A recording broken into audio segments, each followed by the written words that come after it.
Good morning to everyone who is joining us this morning. Whether you're here in person or you're joining us online, we are so glad you're here and we hope you had a Merry Christmas. My name is Dylan Braddock and I serve as the student coordinator here at The Story. I am so glad to be with you this morning. Can you guys believe that Christmas was 2 days ago? I honestly cannot. It seems crazy to think that 2 days ago was Christmas. As my job title suggests, I hang out with a lot of our middle school and high school students. And a week ago, we had our own Christmas party right here at the Story. And I know from firsthand experience the chaos that can ensue when you have unchecked amounts of sugar and Christmas presents. It was a lot, but we had a lot of fun. And I hope your holidays were the same way. I hope there were days full of joy and maybe a little bit of peace mixed in along the way. I know peace can sometimes be hard to find. In fact, your home might have looked like this 2 days ago.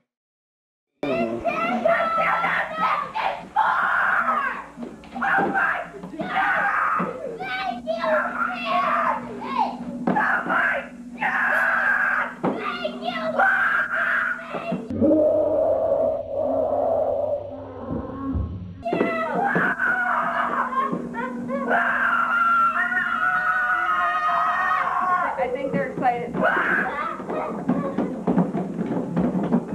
Yes! Yes! Yes! Yes! I love that video. I love how the little sister is equally excited with her brother, even though her brother will probably never let her play the N64. I love how the mom, like halfway through, you may have missed it, but she very calmly says, I think they're excited, as the son is like thrashing the N64. And at the very end of the video, this portion cut it off, but at the end, the boy's like, I'm so excited. I can go to Blockbuster now and rent video games. For those of you who don't know about Blockbuster, that's another story for another time. But I can relate to these siblings, and you might relate to these siblings as well, especially when I was their age. I mean, I loved Christmas. I loved the candy canes, the hot chocolate, the Christmas lights, the movie Elf, all of it. And my birthday also happens to be on December 11th. So the whole month of Christmas was a season of joy and eager expectation, not necessarily for the birth of Jesus, but for the presents that would come with it. And most of us now know that Christmas is about more than just the presents.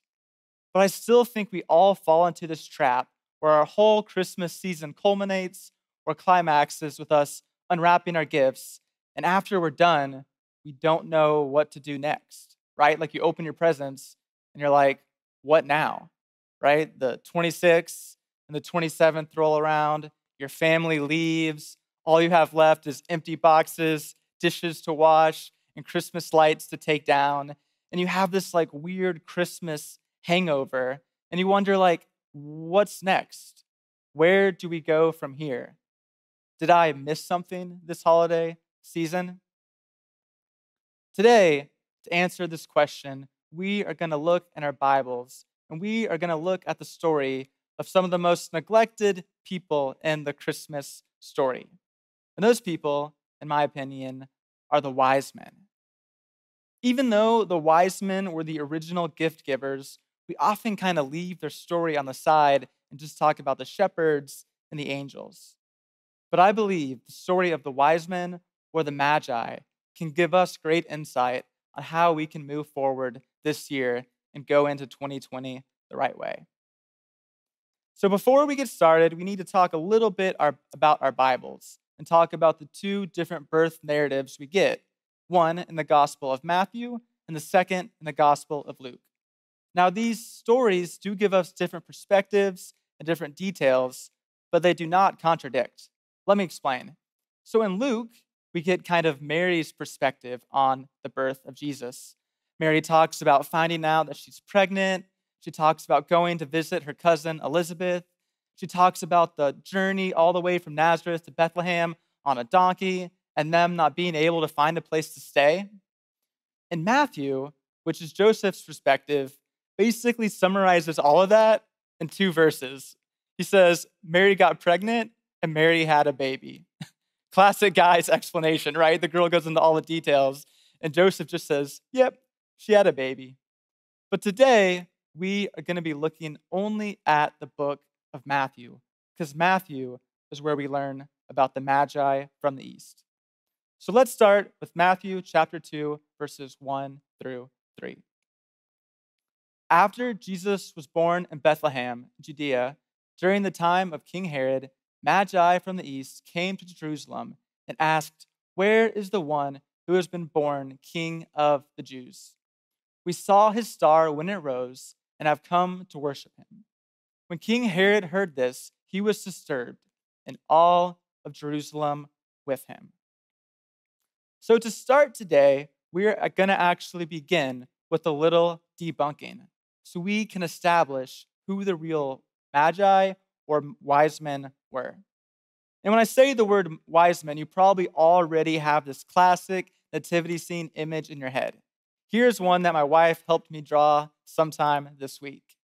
And you have the classic picture. You have the wise men with their crowns on, and you have their beautiful presents. And in the middle, you have the nativity scene with the star and the shepherds and the donkey and the sheep.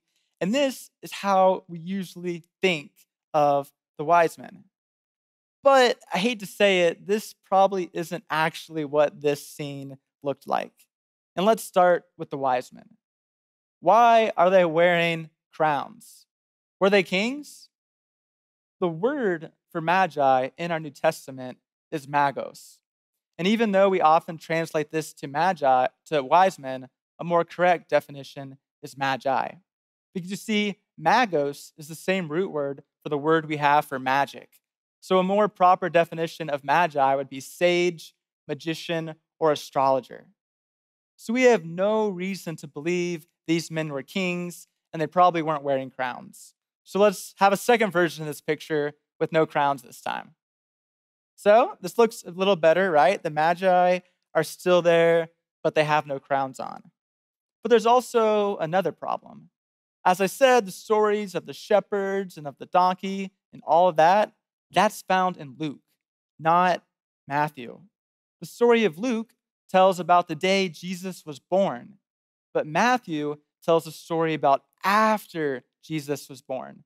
So I hate to say it, but as Eric said on Christmas Eve, the Magi were not in the room when Jesus was born. So you can take your Magi out of your nativity scene and put them in the neighboring room, because that's probably where they were. So no shepherds, no angels. Here's a third version. The Magi are looking a little lonely now, right? There's no other people there. But this is a little closer to being accurate. The only problem is Jesus is still a baby. And the truth is, when the Magi visited Jesus, Jesus was no longer a child. Some scholars think he was almost 2 years old. So Jesus was probably running around the house, trying to talk, doing all those things when the Magi brought their very valuable gifts. They were now in a house. So this picture is the closest one so far, right? We have the Magi. Jesus is in the house. You can see little baby Jesus in the upstairs window. But there's still one thing we need to correct. How many wise men were there? We all assume 3, right? Because the 3 gifts they bring, gold, frankincense, and myrrh. But the text never actually says the number 3. Most scholars think it could have been a massive caravan. So it could have been 1, 2, 3, 6, 20, 50, 100 magi. We have no clue how many there were. So here's our last picture. And this one, I think we have 7 or 8 wise men. And this is probably the closest picture we've had so far. But the truth is, we don't know what this scene looked like. So with so much misinformation and unknowns, what do we really know about these mysterious magi from the East? The answer is not a ton. We think they are from Persia, maybe modern day Iran or Iraq. We think they could have been followers of the Zoroastrian faith, which is this crazy belief in a good God and a bad God waging war on earth. Or some just think they were typical polytheists who believed in multiple gods ruling the earth. What's clear is that these Magi's were not good Jews, who knew their Torah. In fact, they may have never heard of the God of Abraham until this moment. Instead, these men studied the skies. They were astrologers, which was a powerful science of the day. In fact, astrology was thought to be the most powerful form of science in antiquity. And people believed by tracking the stars and by tracking the planets that one could predict future events and call for the rise and fall of kings. And this is why Herod is so concerned when he meets the Magi, because these Magi are coming saying, hey, we're following a star and we're looking for the king. Do you know him? And Herod, of course, is upset because he thinks, oh no, these Magi are saying my rule and reign is about to be over. But what's even more crazy is that these Magi were right. They saw the coming of Jesus. They saw the coming of the Jewish Messiah before Herod even saw it. Before Jerusalem's own wise men and prophets and teachers of the law saw it, the Magi knew. And that is the first thing that I think the story of the Magi teaches us. And that is that God uses whoever he wants, however he wants, and these are often not the people we expect. But how awesome is it that God can use anyone to bring about his glory? That God can invite people like foreign, pagan Magi to meet Jesus. It reminds us that the faith we follow is not a Jewish faith or American faith, but it's a faith for everyone. And no matter who you are or what you've done or where you come from, all of us can come down and bow at the feet of Jesus.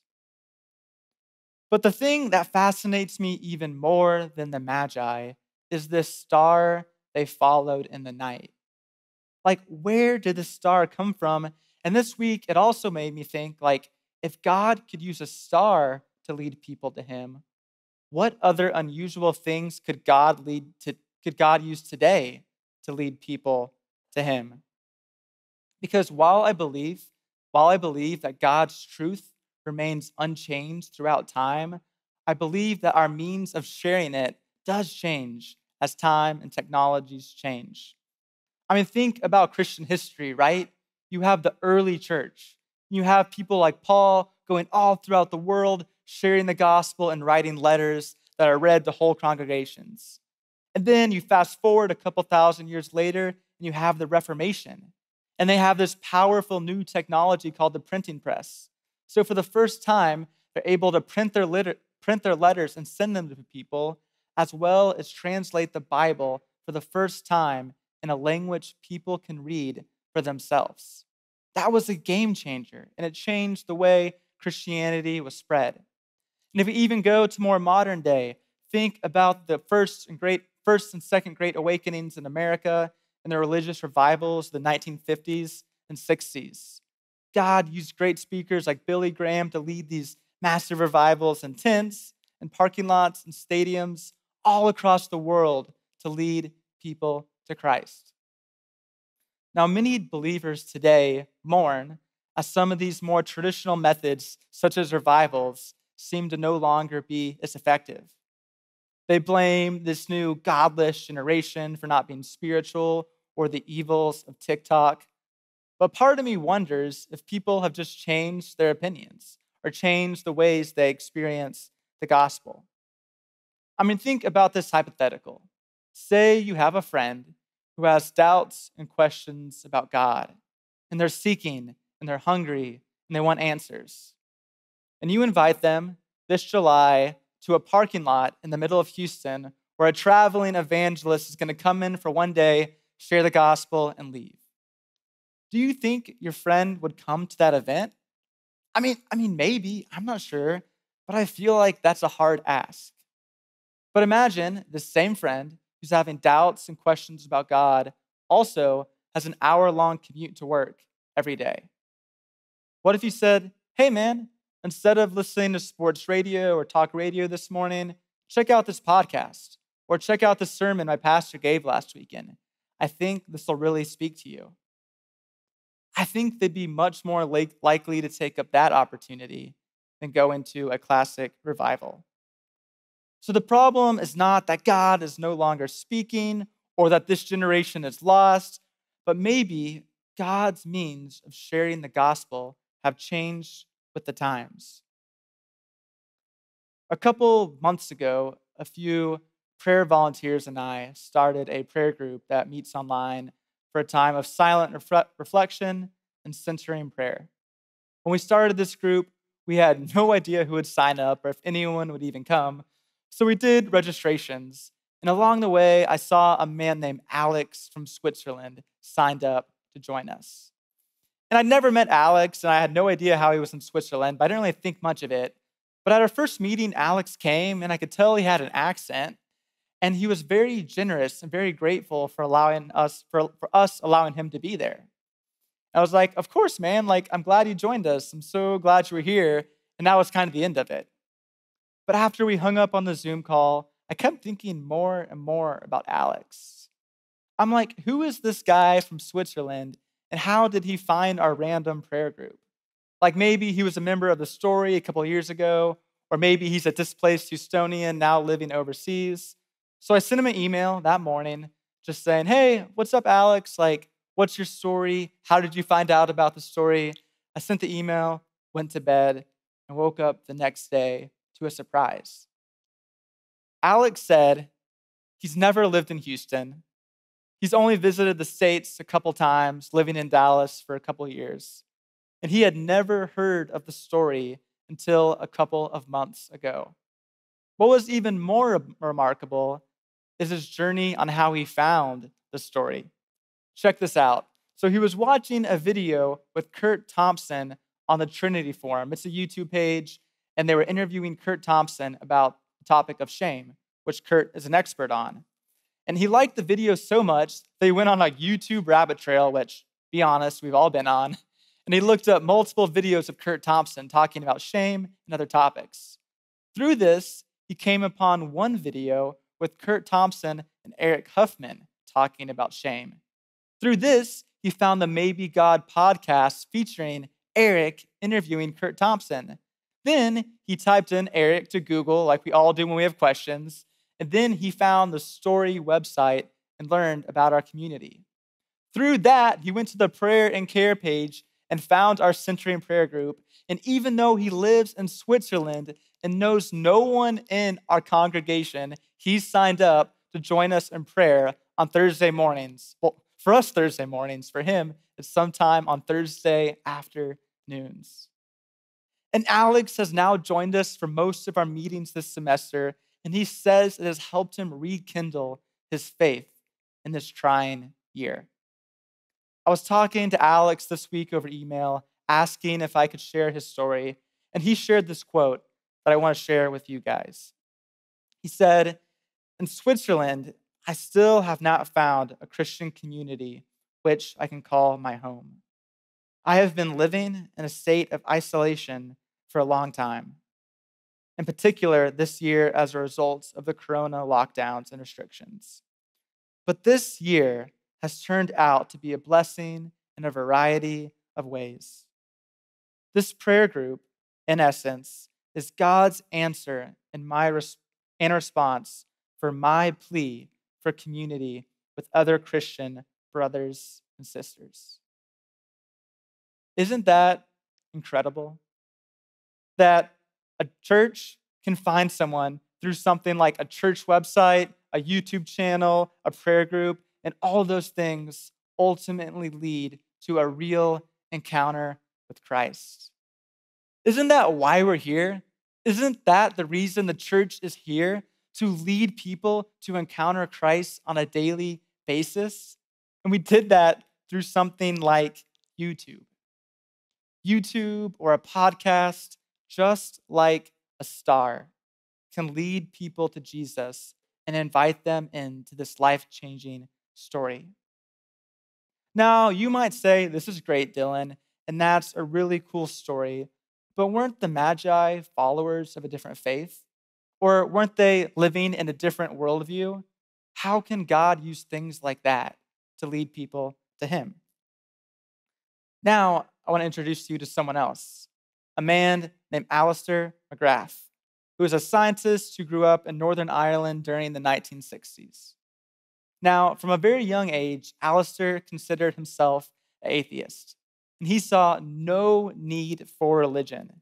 In fact, he said he thought religion was only suitable for the elderly, the intellectually feeble, and the fraudulently religious. Ouch. But what's even crazier is his story of finding God. Because you see, Aleister went to college at Oxford and he zealously studied chemistry and quantum theory. He had no interest in faith, but during his time at Oxford, his views started to change. And they didn't change necessarily through him reading the Bible or going to church, but his views changed as he pursued science. Because you see, as Aleister pursued chemistry and quantum theory, he realized that the atheism he believed in had more questions than he thought. And the more and more he pursued science, the more and more he realized that he needed better answers. And this is when he met Christians in his field, and this is when he was re-exposed to Jesus. And before he knew it, Aleister was a follower of Christ. And what I love about this story is that God used Aleister's pursuit of science to lead him to God. Just how God used the Magi's pursuit of astrology to lead them to Jesus 2,000 years ago. And I think at a church like the story, where our mission is to inspire non-religious people to follow Jesus, we need to know the story of the Magi. We need to know that God's truth remains unchanged, but our sharing of it can change. I mean, think about it. How boring would it be if every Christian had the exact same story or testimony of how they met Jesus? Imagine if everyone was just like me and they said, well, when I was in second grade, I said a prayer and I became a Christian. That wouldn't only be boring, but people would begin to not believe our faith. They wouldn't think it's sincere. I would argue that unusual stories like Magi following stars, or people from Switzerland finding a prayer group on YouTube, or scientists finding God through science is what makes our faith so believable and so powerful. Because those of us in the church, we all have different stories. We all have different paths. But what unites us is us meeting in Jesus, us finding Jesus together. And we need to know that even though some of these different paths, like astrology or science or yoga or YouTube or different faiths and different worldviews, might make us uncomfortable, God can use those things to lead people to Him. And once they start having those deeper questions and deeper thoughts, they meet Jesus. And once you meet Jesus, we all have to decide how to respond. And the book of Matthew gives us two very clear options on how we can respond when we meet Jesus. The first is to respond in fear and insecurity like Herod did. Because when Herod finds out about the news of Jesus, he decides to kill all the baby boys in the region, 2 years old and younger, in order to try to kill Jesus. Because Herod was a king. So anyone who threatened his power or threatened his authority had to die. I have a question for you. Do you feel threatened by Jesus?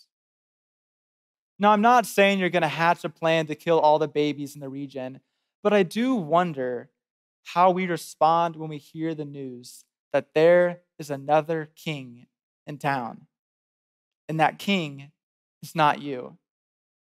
Because if we're all being honest, all of us see ourselves as the center of our universe, right? Like my thoughts, my emotions, my views, my truth is my truth, and no one can question that. We begin to worship ourselves and make ourselves our own little g gods. We bow down to our own views and opinions. But Jesus had something else to say. Jesus says he is the king, and we are to love God above everyone else and love others as ourselves. And this means we can love ourselves. Don't get me wrong. We are supposed to love and care for ourselves, but we have to love God more, and we're called to love everyone around us in the same way. This is a hard teaching. Who can accept it? Herod couldn't. So while the Magi went on the short 6-mile journey to meet Jesus, Herod sat in his palace by himself because his fear and insecurity didn't allow him to bow down to Jesus. Now that we saw how Herod responded, let's see what the Magi do in Matthew 2, 9 through 11. After they had heard the king, they went on their way, and the star they had seen when it rose went ahead of them until it stopped over the place where the child was. When they saw the star, they were overjoyed. On coming to the house, they saw the child with his mother Mary, and they bowed down and worshiped him. Then they opened their treasures and presented him with gifts of gold, frankincense, and myrrh. So the Magi follow the star that they've been hunting for maybe years, and they finally get to the house. Can you imagine getting to the house after following this star for maybe 2 years? And once they get there, the text says they are overjoyed. And they go in the house, and this is when we tend to focus on their cool gifts of gold, frankincense, and myrrh. But this isn't the first gift they give to Jesus. Do you know what the first gift is? It's worship. The first thing they do when coming into the house is they see the child and his mother, and they bowed down and worshiped him. Worship is always the most important gift we can bring. Can the same be said for our lives and our hearts this Christmas season? And you know, I'm not a Grinch. I love Christmas, as I said before. And I love the feeling of opening this really nerdy map I got this Christmas of Texas. And it's in like a Lord of the Ring font, but I loved it. And I love seeing my wife open this beautiful stained art glass piece that her mother had been working on for months. And I love seeing the joy in her face when she opened the gift. But if our Christmas is centered around the presents and not worship, then our happiness will disappear after Christmas Day. The Christmas spirit that Eric talked about on Christmas Eve will disappear, and we will end up wondering, what's next? What's next? The lesson we learn from the Magi this Christmas is not to give bigger or better presents, but the lesson we learn is we need to be people of worship, especially during the Christmas season. And I think the Magi teach us 3 very simple things about worship. First off, worship is not a one-day thing. You don't do it just on Christmas Day and Easter or just one day a week on Sundays, but worship is a daily decision. Daily, we have to bow down and worship Jesus. Secondly, we must choose one thing to worship. We can't worship both Jesus and ourselves. We either have to choose to be like Herod and worship ourselves in fear and insecurity, or be like the Magi and choose to worship Jesus. And thirdly, and finally, worship has to change us. Let's read verse 12. And having been warned in a dream not to go back to Herod, they returned to their country by another route. When the wise men meet Jesus, it literally changes everything about them. So much so that they have to go home on a different route.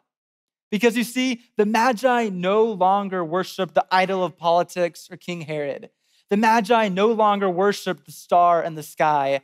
The Magi found the one thing that's worth all of our worship, and that is Jesus. And that is the present we can all find this Christmas season. And in the same way as the Magi, we have to change once we meet Jesus. Some of us have to leave our stars behind so we can pursue the one thing that truly matters.